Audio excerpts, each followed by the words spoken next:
This video tutorial I will explain equals method of arrays class which accept double array and double array.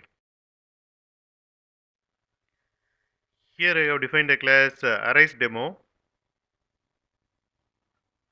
Here I have defined double array 1. Then I have defined double array 2.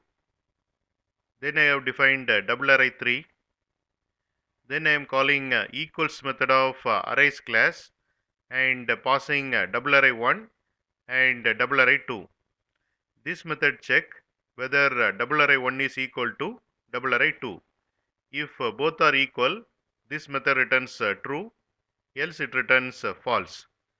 If you see both double array 1 and double array 2 contents are equal, so this method returns true.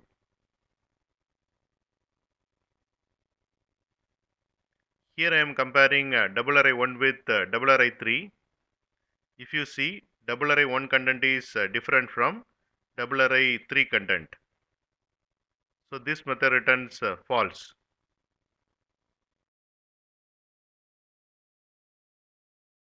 You can get Java source code link from the description of the video. In mobile, to see the description, click on this icon. It will expand like this, and here you can see the description. It contains Java source code links. Click on these links to get the Java source code.